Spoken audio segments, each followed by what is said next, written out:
Hello everyone, welcome back to my channel Learn Physics Easily. இன்னைக்கு நம்ம lesson 3 laws of motion free body diagram அதோட basic steps என்னெல்லாம் follow பண்ணோம், எப்படி ஒரு free body diagram draw பண்ணோன்றத பார்க்கலாம். So free body diagram எதுக்காகனா to analyze the motion of any objects. Okay, அது அந்த மோஷனை அனலைஸ் பண்றதுக்காக தான் ஃப்ரீ பாடி டயக்ராம். ஸோ இந்த ஃப்ரீ பாடி டயக்ராம் உங்களுக்கு டிரா பண்ண தெரிஞ்சிச்சுன்னா இந்த லெசன்ல நிறைய கான்செப்ட்ஸ் இருக்கு. Motion of connected bodies, particles moving on an incline plane, two bodies in contact on horizontal surface, angle of friction, angle of repose, இந்த மாதிரி நிறைய கான்செப்ட்ஸ் இருக்கு. ஸோ அந்த கான்செப்ட்ஸ் எல்லாம் ஈஸியா அண்டர்ஸ்டாண்ட் ஆகணும்னா ஃப்ரீ பாடி டயக்ராம்னா என்னன்னு உங்களுக்கு தெரியணும். ஸோ ஒரு ஃப்ரீ பாடி டயக்ராம் நம்ம டிரா பண்ணோம்னா இந்த 3 ஸ்டெப்ஸை ஃபாலோ பண்ணணும். So what is the first step na? Identify the forces acting on an object. So ஒரு ஆப்ஜெக்ட் இருக்கு, அந்த ஆப்ஜெக்ட் வந்து மூவ் ஆயிட்டு இருக்கு ஒரு ரெஸ்ட்ல இருக்குன்னா அந்த ஆப்ஜெக்ட்ல ஃபோர்ஸஸ் ஆக்ட் ஆகும். So for example gravitational force, normal force, tensional force, frictional force, இந்த மாதிரி வேரியஸ் டைப்ஸ் ஆஃப் ஃபோர்ஸஸ் இருக்கு. ஸோ ஃபர்ஸ்ட் அந்த ஆப்ஜெக்ட்ல என்னென்ன ஃபோர்ஸஸ் ஆக்ட் ஆகுதுன்னு கண்டுபிடிக்கணும். Second step is we have to represent the object as a point. So point na nothing but second lesson liyum point mass nu ஒரு concept படிச்சிருப்பீங்க. So point mass na to simplify the concept, point mass na it is not having any size, it is not having any shape, அதுக்கு கொஞ்சமா mass இருக்கும். Okay, even நம்ம Sun எடுத்துக்கிட்டா கூட அந்த Sun நம்மளுக்கு தெரியும் அந்த ஆப்ஜெக்ட் வந்து வெரி பல்க் ஆப்ஜெக்ட். ஆனா to make this calculations easy அந்த சன்னையும் நம்ம ஒரு பாயிண்டா தான் எடுத்துப்போம். அதனால என்ன ஆப்ஜெக்ட்ல நம்ம ஃபோர்ஸ் ஆக்டிங் கால்குலேட் பண்ண போறோமோ அந்த ஆப்ஜெக்ட நம்ம ஒரு பாயிண்டா அசியூம் பண்ணிக்கணும், பாயிண்ட் மாஸா அசியூம் பண்ணிக்கணும். Next one we know force வந்து வெக்டார் குவான்டிட்டி. ஸோ வெக்டார் குவான்டிட்டினா அதுக்கு வெக்டார் லைன்ஸ் ரெப்ரசென்ட் பண்ணும். அந்த ஃபோர்ஸ் எந்த டைரக்ஷன்ல ஆக்ட் ஆகுது, பிகாஸ் ஃபோர்ஸ் வெக்டார் குவான்டிட்டினால அதுக்கு டைரக்ஷனும் இருக்கு.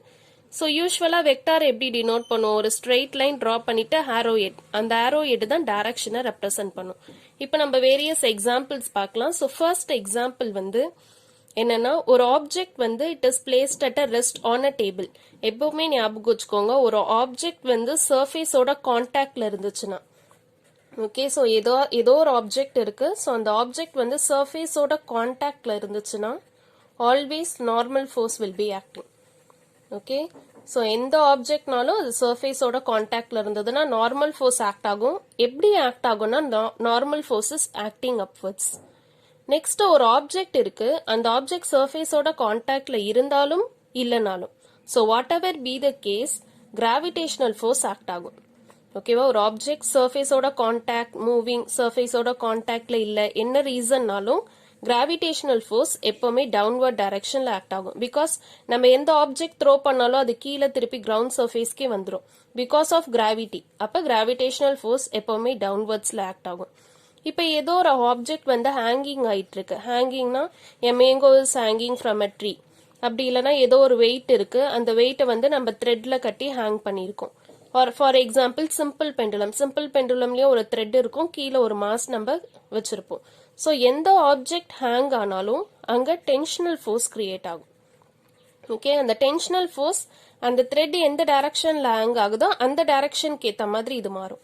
பட் இது ரெண்டு மட்டும் எப்பவுமே சேம் தான், normal force acting upwards, gravitational force acting downwards. இப்போ எந்த டைரக்ஷன்ல அந்த த்ரெட் ஹேங் ஆகுதோ அந்த டைரக்ஷனுக்கு ஏற்ற மாதிரி டென்ஷனல் ஃபோர்ஸ் இருக்கும். So first example, consider a book is at rest.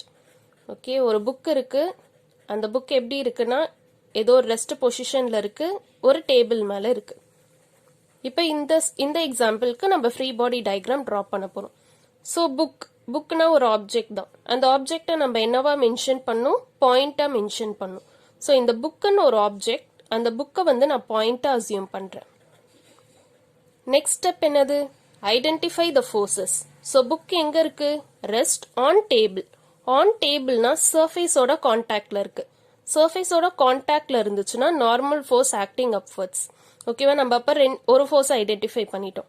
எப்பவுமே கிராவிடேஷனல் ஃபோர்ஸ் எந்த ஆப்ஜெக்ட்னாலும் டவுன்வர்ட்ஸ்ல ஆக்ட் ஆகும். அப்ப இந்த ரெண்டு ஃபோர்ஸஸ், ஐடென்டிஃபை த ஃபோர்ஸஸ். அப்ப ஃபோர்ஸை ஐடென்டிஃபை பண்ணியாச்சு. நெக்ஸ்ட் என்ன பண்ணும், draw the vectors representing the forces.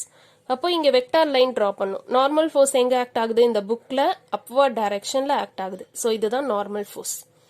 And next gravitational force acting downwards. So gravitational force acting downwards, gravitational ஃபோர்ஸோட formula mass into gravity. Okay, so m into g. So இந்த எக்ஸாம்பிளுக்கு இதுதான் free body diagram. Next என்ன consider பண்ண போறேன்னா இன்னொரு example. Consider a mango. Okay, so அந்த mango எங்க இருக்குன்னா ட்ரீல ஹேங் ஆயிட்டு இருக்கு. எ mango is hanging from a tree. இப்போ இதுலயும் என்ன பண்ணும், இந்த 3 ஸ்டெப்ஸ் அப்படியே ஃபாலோ பண்ணுங்க. அந்த ஆப்ஜெக்டை பாயிண்டா அசியூம் பண்ணும். ஸோ மேங்கோ தான் இங்க ஆப்ஜெக்ட். ஸோ அந்த ஆப்ஜெக்டை நான் பாயிண்டா அசியூம் பண்ணிட்டேன். ஓகே, நார்மல் ஃபோர்ஸ் எப்போ ஆக்ட் ஆகும், அந்த ஆப்ஜெக்ட் சர்ஃபேஸோட கான்டாக்ட்ல இருந்தா தான் ஆக்ட் ஆகும். இங்க மேங்கோ சர்ஃபேஸோட கான்டாக்ட்ல இல்ல, ஹேங்கிங். ஸோ எந்த ஆப்ஜெக்ட் ஹேங் ஆனாலும் டென்ஷனல் ஃபோர்ஸ் ஆக்ட் ஆகும். ஸோ மேங்கோ எப்படி ஹேங் ஆயிட்டு இருக்கு, ஒரு காம்பு மாதிரி இருக்கும், அதுல தானே ஹேங் ஆகுது. அப்போ it is clearly upward direction. மேல தானே காம்பு இருக்கு, அதுக்கப்புறம் தானே கீழே மேங்கோ இருக்கு. ஸோ இங்க tensional force acting upwards. Okay, gravitational force எப்பவுமே டவுன்வர்ட்ஸ்ல ஆக்ட் ஆகும். Gravitational force formula mass into gravity. So gravitational force acting downwards. So இந்த மாதிரி தான் நம்ம ஃப்ரீ பாடி டயக்ராம் ட்ரா பண்ணோம். ஸோ ஒன் மோர் எக்ஸாம்பிள் நான் உங்களுக்கு கொடுக்குறேன். கன்சிடர் ஒரு horizontal surface. Okay, consider an horizontal surface. அந்த ஹாரிசான்டல் சர்ஃபேஸ்ல ஏதோ ஒரு பிளாக் ஆஃப் மாஸ் இருக்கு, ஏதோ ஒரு வெயிட் இருக்கு. ஸோ இந்த ஆப்ஜெக்டை வந்து நான் ஒரு ஃபோர்ஸ் அப்ளை பண்ணி மூவ் பண்ண போறேன். ஓகேவா, இந்த ஃபோர்ஸ் வந்து நான் அப்ளை பண்ற போற ஃபோர்ஸ். இந்த ஆப்ஜெக்டை நான் புஷ் பண்றேன்னு வச்சுக்கோங்க, அப்ப நான் அப்ளை பண்ற ஃபோர்ஸ். இந்த லெசன்ல நீங்க ஃப்ரிக்ஷனல் ஃபோர்ஸ்ன்னு படிப்பீங்க. ஓகேவா, ஃப்ரிக்ஷனல் ஃபோர்ஸ்னா என்னன்னா இட் வில் ஆல்வேஸ் அப்போஸ். இப்போ நம்ம வாக் பண்றோம்னா, ரன் பண்றோம்னா, that is because of the frictional force. நம்ம ஃபீட்டுக்கும் அந்த சர்ஃபேஸ்க்கும் நடுவில் ஒரு ஃபோர்ஸ் இருக்கு. Because of that only we can able to walk. So நான் அப்ளை பண்ற ஃபோர்ஸும், ஃப்ரிக்ஷனல் ஃபோர்ஸ் எப்பவுமே நம்ம அப்ளை பண்ற ஃபோர்ஸுக்கும் ஆப்போசிட் இன் டைரக்ஷன் தான் இருக்கும். அப்ப இது இந்த ஸ்மால் எஃப் வந்து ஃப்ரிக்ஷனல் ஃபோர்ஸ்னு வச்சுக்கோங்க. கேபிட்டல் எஃப் நான் அப்ளை பண்ற ஃபோர்ஸ், இந்த ஸ்மால் எஃப்ன்றது ஃப்ரிக்ஷனல் ஃபோர்ஸ். அப்போ இதுல என்னென்ன ஃபோர்ஸஸ்லாம் ஆக்ட் ஆகும்? ஸோ ஜென்ரலா நம்ம ஒரு ஃப்ரீ பாடி டயக்ராம் வரைஞ்சோம்னா இந்த ஆப்ஜெக்டை வந்து பாயிண்டா அசியூம் பண்ணும். என்னென்ன ஃபோர்ஸ் ஆக்ட் ஆகும்? இந்த ஆப்ஜெக்ட் வந்து என்ன ஆகுது, சர்ஃபேஸோட கான்டாக்ட்ல இருக்கு. ஸோ சர்ஃபேஸோட கான்டாக்ட்ல இருந்ததுன்னா நார்மல் ஃபோர்ஸ் ஆக்டிங் அப்வர்ட்ஸ். எப்பவுமே கிராவிடேஷனல் ஃபோர்ஸ் ஆக்டிங் டவுன்வர்ட்ஸ். ஓகேவா, நான் அப்ளை பண்ற ஃபோர்ஸ் பாசிட்டிவ் எக்ஸ் டைரக்ஷன்ல இருக்கு. ஸோ இதை நான் அப்ளை பண்ற force. Frictional force negative direction, opposite டைரக்ஷன்ல தானே இருக்கு.